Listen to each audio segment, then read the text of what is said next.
नमस्कार दोस्तों। उम्मीद करता हूँ कि मेरे द्वारा सुनाए गए किस्से आपको पसंद आ रहे होंगे और जितने व्यूज़ और लाइक्स मुझे मिल रहे हैं उससे मैं आप संतुष्ट हूँ। उतना मिलने अभी काफ़ी है शुरुआत में। तो आज मैं आपके सामने अपनी लाइफ के 3-4 किस्से शेयर करूँगा। ये किस्से आप एज ए नैतिक शिक्षा के तौर पे, मॉरल साइंस के तौर पे अपने बच्चों को सिखा सकते हैं या खुद भी सीख सकते हैं, क्योंकि हर किसी की ज़िंदगी अलग होती है, हर कोई अलग परिस्थिति में जीता है। ठीक है, हर किसी के साथ हादसे होते हैं और उस लाइफ से वो कुछ ना कुछ सीखता है।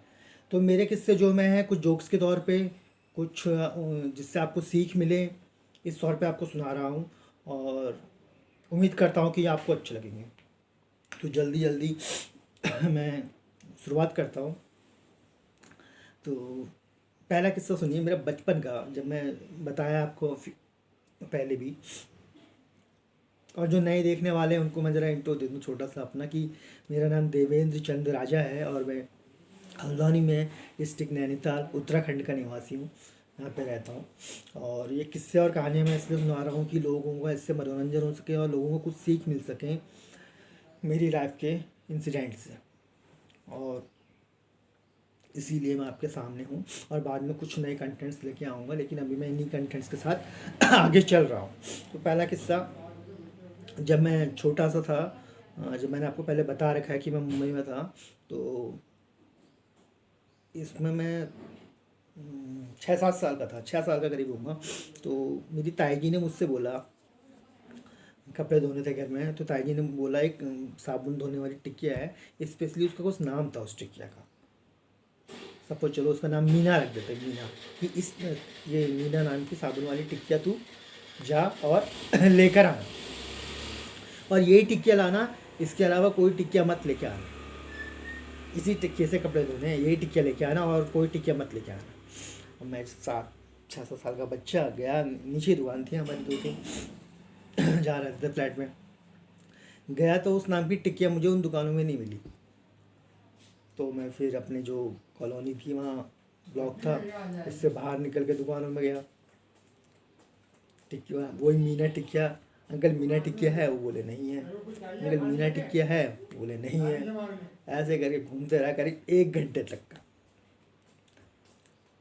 1 घंटे तक का पूरा उस मीना टिकिया के चक्कर में मैं घूमते रहा पूरे उस इलाके में, वासी के जिस इलाके में रहते थे हम लोग।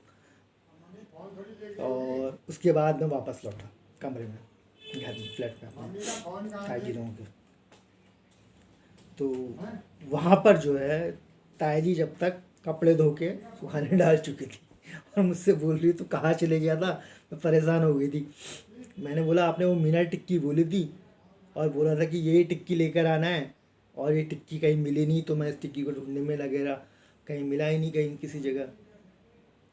तो ताई जी ने बताया अरे स्टॉक ख़त्म हो रखा होगा, कहीं तो आया नहीं होगा, कहीं मार्केट में कोई दूसरी टिक्कियाँ ले आना।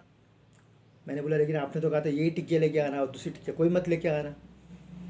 तो एक बच्चे की इनोसेंस देखिए आप, ये एक शराफत देखिए, ये शराफत बचपन से आती है। ठीक है, सियाने शरीफ बच्चे। और ये कि ताई जी ने बोला है ये टिकिया लेके आनी मीना टिकिया, तो ये ही टिकिया लेके आनी है। उस टिकिया के चक्कर में एक छोटा सा 6-7 साल का बच्चा कम से कम 20-25 दुकानों में गया होगा और उसको टिकिया नहीं मिली, तो खाली हाथ वापस आया, लेकिन दूसरी टिकिया नहीं लेके आया, क्योंकि ताई जी ने ये कहा था कि जो ऑर्डर हमें बड़ों से मिला है, जो आज्ञा हमें बड़ों से मिली है, वो ही पूरी करनी है।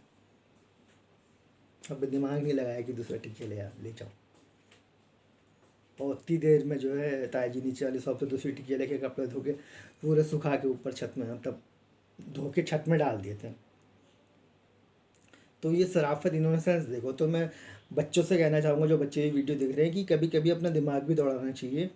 उस समय जो मेरा दिमाग था एक इनोसेंट सा, कि मैं उसी टिक्के के पीछे लग गया कि ये मंगाई है तो ये लेकर आना है, ऐसा नहीं करना चाहिए। लाइफ में दूसरे ऑप्शन भी देखने चाहिए और एक ही के पीछे नहीं भागना चाहिए कभी। हो सकता है वो किस्मत में ये ना हो आपके, जैसे उस दिनों टिक्की मेरी किस्मत में नहीं थी और मैं 1 घंटा उसके लिए घूमा, और ताई जी बेचारी वेट किया होगा थोड़ी देर, 15-20 मिनट, फिर नीचे जाके दूसरी टिक्कियाँ लेके कपड़े धो के छत में डाल दिए।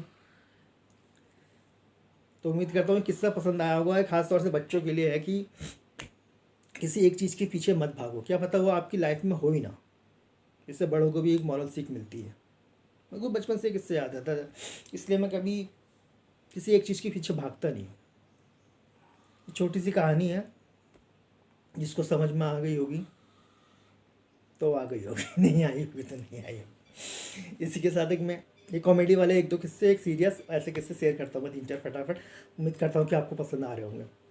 एक दूसरा किस्सा है, मैं जब 11th में पढ़ता था, मेरे आँख के पास यहाँ पे कुछ हो गया था, फुंसी टाइप की हो रही थी। तो मैंने एक डॉक्टर साहब थे यहाँ, बहुत फेमस डॉक्टर हैं, उनको दिखाया। फैमिली डॉक्टर थे हमारे, अच्छे थे, शर्मा जी, पहले भी मैंने जिक्र किया है। तो उनके पास गया, उन्होंने देखा तो बोले बेटा ये तो तेरे ना इसके अंदर गुठली हो गई है, मतलब ये जो बाल वाला एरिया होता है भौरे भौरे, इसमें गुठली हो गई है, इस गुठली को निकालना पड़ेगा, चीरा लगा के निकालना पड़ेगा। अभी स्कूल जाते वक्त मैं गया था उनके वहाँ पे, हाँ 11th में पढ़ता था। तो उन्होंने कहा ऐसा करना, तो छुट्टी के वक्त आना, दिन में 2-3 बजे, तब कोई नहीं रहता, मैं तेरा ऑपरेशन कर दूंगा, सिंपल सा होगा, चीरा लगेगा और गुठली को 2 चीरे लगा के बाहर को निकाल देंगे हम लोग। मैंने कहा ठीक है। मैं गया स्कूल को, अपने 11th में क्लास में पढ़ता था, वापस आया छुट्टी के वक्त 2-2:30 बजे उनके वहाँ। उसने कहा आ गया बेटा, मैंने कहा हाँ। डॉक्टर साहब आ जा। अंदर ले गए, वो अपने ऑपरेशन थिएटर जो छोटा सा उन्होंने बना रखा था, लिटाया मुझे, लाए अपने औजार, ब्लेड वो कैंची वैची वही, और एक उनका वार्ड बॉय या नर्स बोल लो वो था बगल में। तो हल्द्वानी में छोटा सा एरिया था, मतलब आज से 25 साल पहले, 25 साल, हाँ 25 साल मान। तो उन्होंने फिर साफ वाफ किया थोड़ा यहाँ बाल ऑपरेशन करने के लिए, और उसके बाद उसमें ब्लेड से चीरा मार दिया। और चीरा मारने के बाद पता है क्या बोले, अरे बेटा ये तो गलती हो गई, ये तो फोड़ा है, गुठली नहीं है, ये गलती से चीरा मार दिया। तो उन्होंने फोड़े में चीरा मार दिया, लगाओ कितनी दर्द हुई होगी मुझे। वैसे उन्होंने सुनने किया था पहले 3-4 इंजेक्शन लगा के, उसके बाद जब चीरा मार दिया तो गुठली तो निकली नहीं। तो बोले अरे यार ये तो फोड़ा है, गुठली तो है ही नहीं इसमें। मैंने कहा सर आप भी बस। तो बोले कोई चिंता मत कर, हफ्ता भर लगेगा, ठीक हो जाएगा। तो उसी से फिर के पस वस निकाला और वैसे ही सुखा दिया। तो मेरा करीब दोबारा बाल आने में और ये सब होने में करीब 2-3 महीने लग गए थे। तो डॉक्टर से भी कभी कभी गलती होती है। देखिए ये मत सोचिए कि हर डॉक्टर परफेक्ट होता है, जबकि वो बहुत अच्छे डॉक्टर हैं, बहुत अच्छे डॉक्टर हैं, वो काफ़ी नाम है उनका, लेकिन डॉक्टर भी गलतियाँ करता है। यहाँ पे था, उन्होंने बोला बाद में आना, तेरा थोड़ी गुठली लग रही है अंदर मुझे, वो मैंने निकाल दूंगा ऑपरेट करके। और जब चीरा मारा ब्लेड से, सुन्न करने के बाद तो बोल रहे हैं अरे बेटा गलती हो गई, क्या कहते हैं, ये गुठली वुठली कुछ नहीं है, ये तो फोड़ा है। तो ये देखिए डॉक्टर जो इतने पढ़ा लिखा आदमी है, तो उससे भी गलती होती है, क्योंकि वो भी इंसान है। इसलिए कहीं पे अगर कभी डॉक्टर कुछ गलती करता है तो बहुत से लोग डॉक्टरों से हाथापाई करते हैं, वो करते हैं, वो नहीं करना चाहिए। वो भी इंसान है, अपनी तरफ से वो अच्छा ही कोशिश करता है, कभी मरीज का बुरा नहीं चाहता कोई डॉक्टर। और कोई कोई होते हैं जिनका स्वभाव थोड़ा टेढ़ा होता है, या ढंग से बात नहीं करते हैं, या पैसों का घमंड होता है, तो वो अलग केसेस है, वो हो सकता है। लेकिन 90% डॉक्टर जो है भला ही जाएगा। तो इसलिए उनका गलती हर इंसान से होती है, इसलिए उनको माफ़ कर दो, कानून को अपने हाथ में मत लो, ये मेरे कहने का मतलब है। As a moral science, as a नैतिक शिक्षा आप इस तौर पे इसको ले सकते हैं। एक छोटी के कहानी के जरिए मैं आपको बताने की ये मैंने कोशिश करी। अब एक तीसरा किस्सा मेरे साथ अभी हाल के दिनों में करीब 5-6 साल पहले घटा। मैं किसी काम से मेरठ गया था, और तो मेरठ से वापसी में मैं मेरठ से ये मुरादाबाद होते हुए हल्द्वानी को आया।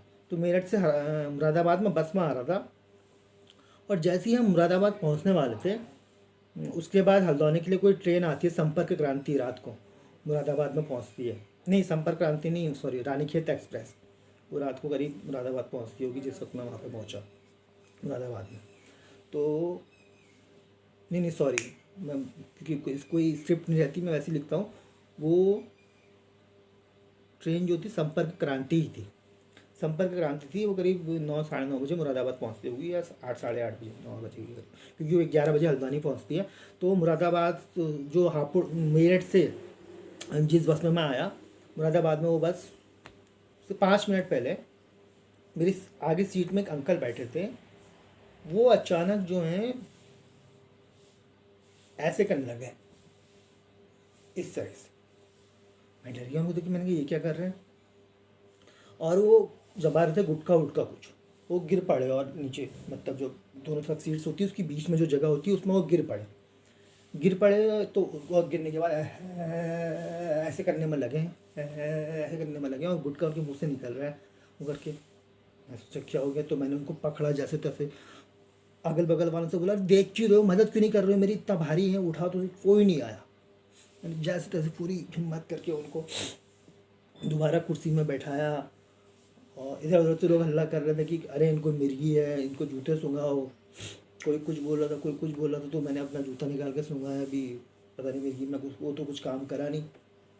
और मेरा मुरादाबाद क्योंकि आ गया था तो उतरना बहुत ज़रूरी था, और वो बस जो है कहीं आगे को जा रही थी, उससे आगे और मेरे को वहीं मुझसे ट्रेन पकड़नी थी। और मेरे साथ में मेरा एक को पार्टनर भी था ऑफिस से, वो उतर गया था क्योंकि ट्रेन लेट हो जाती हमको, वो उतर गया था। लेकिन मैं वो अंकल को संभालने के चक्कर में जैसे तैसे करीब 1 किलोमीटर तक का चलते रहा। मतलब बस चलती रही, बस वाले ने बस नहीं रोका क्योंकि स्टॉप था, एक बार रोका उसने, मेरे साथ वाला उतर गया। वो बोला सर आप भी उतरो, आप भी उतरो, लेकिन मैं उनको छोड़ नहीं सकता था उस हालत में।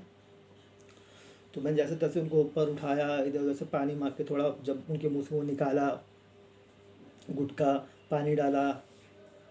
लेकिन तब भी थोड़ा थोड़ा ऐसे करके थोड़ा ऐसा होश में आए, जैसे वो मतलब उनका हिलना डुलना थोड़ा कम हुआ, थोड़ा सा कम, हल्का सा, लेकिन हिल ही रहते हल्का हल्का। और मुझे चिंता थी क्या हो जाएगा, और मैं 1 किलोमीटर आगे आ गया था। तब मैंने चिल्ला के, वहाँ जितने लोग बैठे थे कंडक्टर से लेके बस में जितने लोग बैठे थे, मैंने कहा यार मुझे उतरना है वहाँ पे, मैं उतर रहा हूँ, इस आदमी को कुछ नहीं होना चाहिए, प्लीज़ इसकी हेल्प करो। तो 1-2 आदमी फिर आगे आए, कंडक्टर भी आया, वरना उन 5 मिनट में कोई नहीं आया। उसको नीचे से जब वो लेट गया था उसको उठा के ऊपर मैंने करा, उसकी जीप हिल रही थी पूरी करके, पान का वो था वो निकाला, जूता सूंघाने को बोला वो सूंघाया। फिर कुछ एक दो पीछे से चिल्लाते रहे, अपने आप ठीक हो जाएगा मिर्गी का दौरा है, सो करके। मैंने कहा यार उनको गिरने मत देना, बस चोट वोट ना लग जाए सर भर में, ये सो देखो ज़रा। और उसके बाद 1 किलोमीटर आगे मैं उतरा और फिर दौड़ लगा के वापस फिर बस अड्डे पे आया, फिर वहाँ से हम ट्रेन के लिए गए। तो ऐसे तो मैंने कई कई बार देखा है, बड़े शहरों में कोई किसी की मदद नहीं करता। दिल्ली में मैंने इतने एक्सीडेंट देखे, कोई पास जाके देखता तक नहीं है। लेकिन वो बस के अंदर जहाँ पे 30-40 लोग मौजूद हैं, उसमें एक आदमी को अगर दौरा आ रहा है तो उसकी तो हेल्प करनी चाहिए ना, लेकिन नहीं करी लोगों ने। मेरे चिल्लाने के बाद 5 मिनट बाद 1-2 लोग आए थे आगे, जब मैंने बस से उतरता, भैया इंसानियत रखो, इंसान या जिंदा रखो, ये भी इंसान ही है, किसी का बाप होगा, किसी का पति होगा, कोई तुम्हारे साथ ऐसा होगा, कोई ऐसा करेगा। तो समझाया, तब 1-2 लोग आए और तब मैं उतरा। तब मुझे लेकिन अपने पे इतना फ़ख्र होता है कि मैंने उस इंसान के लिए आगे तक गया, उतरा नहीं, और 1-2 को मैं मोटिवेट कर पाया कि मदद करो। तो यही मैं आप लोगों से भी कहना चाहूँगा कि कभी भी लाइफ में कहीं पर भी अगर किसी को मदद की ज़रूरत पड़ती है तो करो, अपने हाथ पीछे खड़े मत करो। कहीं पर रोड में एक्सीडेंट होता है तो उसकी हेल्प करो, ये नहीं कि देख के चले जा रहे हो। मैं ज़्यादातर रुकता ही हूँ, कहीं पर भी एक्सीडेंट अगर कुछ होता है तो, अगर मेरे अपने हाथ में गाड़ी हो तो, वरना दोस्त के हाथ में भी गाड़ी हो तब भी बोलता हूँ रुक करके, नहीं रुकता तो फिर चले जाते, वो अलग बात है। लेकिन मदद करनी चाहिए, ये मैं शिक्षा देना चाहता हूँ, मॉरल शिक्षा, बच्चों को भी बड़ों को भी। और मैंने किया है ऐसा अपनी कहानियों के जरिए, अपनी लाइफ के इंसिडेंट्स के जरिए। ऐसी सी घटनाएं मेरे साथ घटी हैं। और एक अंतिम घटना आपको बताते हुए मैं आपका आज का अपना यूट्यूब का ये एपिसोड ख़त्म करता हूँ। उम्मीद है कि आपको मेरे किस्से पसंद आ रहे होंगे और इनसे कुछ ना कुछ सीखने को आपको मिल रहा होगा। एक लास्ट किस्सा फिर सुनाता हूँ। मेरी मम्मी एक बार किसी के साथ मतलब मुंबई गई हुई थी, तो किसी के साथ वापस आ रही थी, रिश्तेदार के साथ हमारे, लेकिन वो रिश्तेदार बरेली तक ही आ रहे थे। तो बरेली मैं अपनी मम्मी को लेने गया था कि बरेली तक वो ट्रेन में आ रही थी मुंबई से, और वहाँ से फिर मैं उनको बस में लेके आता। तो उस दिन वैसे 3 बजे बरेली वो ट्रेन पहुँच जाती, लेकिन उस दिन लेट हो गई थी 2-2.5 घंटा, तो शाम को 5:30-6 बजे पहुँच गई थी। तो ठीक है, फिर मम्मी को लेके मैं आया। और अब बरेली से हल्द्वानी को 6-7 बजे बाद बसें नहीं चलती थी उस टाइम पे। तो हमने कहा बस नहीं मिलेगी तो बड़ी दिक्कत हो जाएगी, बस मिल जाए करके भगवान से प्रार्थना भी कर रहा था। और एक रिक्शे वाले को पकड़ा मैंने और बोला भैया बस अड्डे जाना है। बस अड्डे की दूरी मुश्किल से 2 किलोमीटर है, 1.5-2 किलोमीटर, सिटी रेलवे स्टेशन से बस अड्डे की दूरी। तो मैंने कहा कितना लोगे, तो उसने कहा 25 रुपये लूँगा। मैंने कहा ठीक है चलो बैठाया मम्मी को। लेकिन वो हम आधा किलोमीटर चले थे तो सामने से बस आती हुई दिख गई जो हल्द्वानी को जा रही थी। तो हम वहीं पे उतर के फटाफट बस को रोका और मम्मी को बैठा दिया और फिर सामान लेके भी रख दिया अंदर। फिर रिक्शे वाले को मैं पैसे देने जा रहा था, तो रिक्शे वाले को मैंने कहा यार तुम्हारा तो बढ़िया हो गया, मतलब 2 किलोमीटर जाना था, आधे किलोमीटर में बस मिल गई, ये लो अपने पैसे 25 रुपये रखो। पता नहीं गरीब भी कोई कोई ऐसे होते हैं, मतलब वो मुझसे बोलता है कि 25 रुपये, मजाक कर रहे हो क्या? मैंने 125 रुपये बोला था। मैंने कहा भाई तो आधा किलोमीटर आया है और वहाँ तक की हमारी 25 रुपये की बात तय हुई है, तो 125 रुपये किस बात के बोल रहा है? तो मुझसे लड़ाई करने लग गया, नहीं 125 रुपये होते हैं। तो मैंने नहीं दिए, मैंने उसको 25 रुपये उसके हाथ में दिए। मैंने कहा तुझे रखना है तो रख, नहीं रखना। लेकिन वो उसने वापस मेरे हाथ में कर दिए और बस वाला कंडक्टर चिल्ला रहा था कि भाई फटाफट बैठो फटाफट बैठो।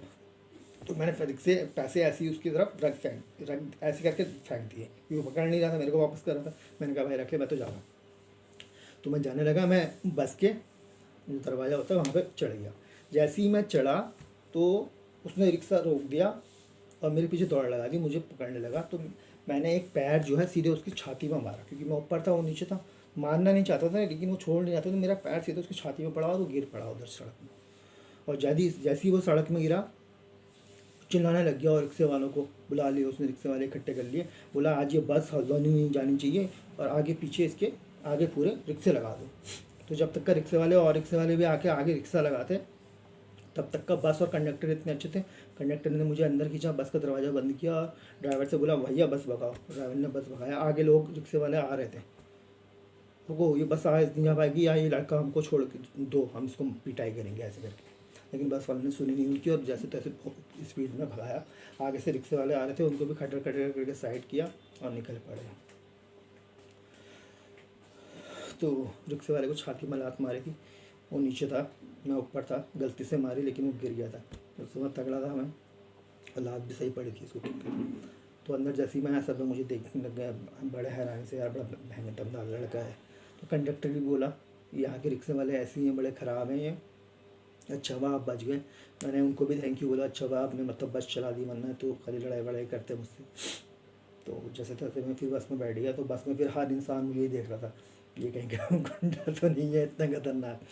तो देखो जहाँ पे गलती होती है वहाँ पे आपको हाथ उठाना पड़ेगा, शांति रह के काम नहीं चलता।